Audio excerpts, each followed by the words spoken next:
결혼식에나 아니면 도둑 나와. 보통 나이 차이가 많이 날 때 아우 도둑놈이다 그런 말 하는데요. 최단미 변호사님. 아, 신랑이 도둑이다 이런 말을 들으면 신랑 신부가 행복하게 웃을 텐데 도둑이라는 말을 들은 게 신랑이 아니라 신랑의 어머니였습니다. 그러니까 지난해 3월 16일 오후 1시께에 경기 북부의 한 예식장에서 있었던 일인데요. 네. 한창 결혼식이 진행이 되고 있었어요. 근데 결혼식장에 60대의 어머니와 30대의 여성인 딸이 함께 들어옵니다.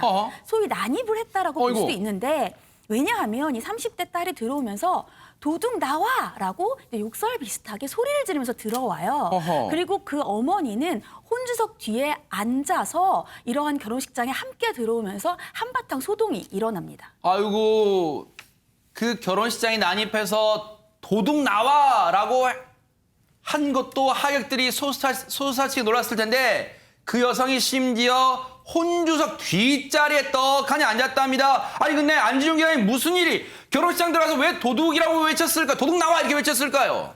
다름 아니라 이 신랑의 어머니가 이 모녀에게 돈을 빌렸다는 겁니다. 아하. 그래서 이 빌려준 돈을 갚으라면서 채무자 아들의 결혼식장에 남입을 해서 이렇게 소란을 부린 겁니다. 아우 세상에 자식의 어떻게 보면 가장 빛나고 행복해야 될 날인데 순식간에 결혼식장이 아수라장이 됐을 것 같습니다. 김은배 팀장님. 맞습니다. 결혼식은 1인지 대서라고 그래가지고 다 하객들이 축하로 왔지 않습니까? 네. 그런데 그 축하하는 관객들 사이에서 저분이 나타나가지고 물론 채무를 진 건 잘못했겠지만 네. 갚지 않아서 저렇게 소란을 치게 되면 얼마나 놀랐겠습니까? 저도 저 10년 전에 저런 경우가 있었어요. 어허. 제가 이제 그 후배 결혼식에 갔는데 저런 식으로 돈 내라고 소리를 친 거예요. 그러니까 후배가 저한테 부탁을 했어요. 해결해 달라고. 어허. 그래서 제가 그분을 만나가지고 같이 만나서 각서를 써줘라. 한 달에 갚겠다고. 그래가지고 네. 각서를 써가지고 무사히 끝났는데 지금 잘 살고 있어요. 네. 저런 일이 생기면 상당히 황당하기도 하죠. 네. 하여튼간에 받을 돈이 있다 하더라도 저는 행사에 가가지고 무리하게 하는 것은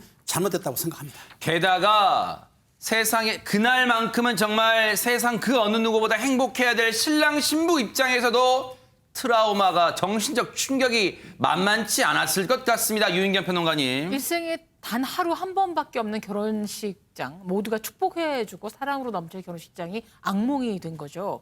아무래도 이 결혼식의 악몽은 오래 갈 것 같고 트라우마 될 것 같고 이 부부의 결혼 생활 혹은 시댁에 대한 마음에도 굉장히 문제가 될 것 같은데 네. 근데 제가 댓글을 보고 조금 놀랐던 게 뭐냐면 네.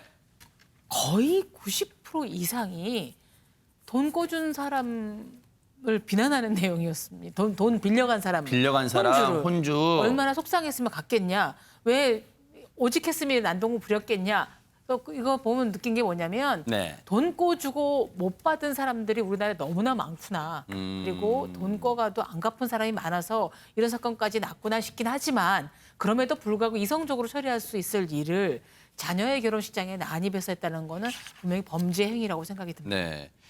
일단 도의적으로 봐도 행동이 조금은 심했다는 생각은 좀 드는데 이게 박성배 변호사님 혹시 남의 결혼식장에 난입해서 물론 받을 돈을 받으러 갔다 치지만 도둑 나와라고 외쳤단 말이에요. 그래서 순식간에 아수라장 만들었어요. 혹시 이 행동도 법적 책임은 물을 수 있어요? 결혼식장은 공개된 장소이기 때문에 원칙적으로 들어갔다고 해서 주거 침입죄가 성립하지는 않습니다. 그렇지만 불법 행위를 목적으로 결혼식장에 들어갔다면 주거 침입죄가 성립하게 되는데 이 채권 추심법이 혼인, 장례 등 채권 추심에 응하기 곤란한 사정을 이용해서 공개적으로 채권 추심의 의사를 밝히는 행위를 금지하고 있습니다.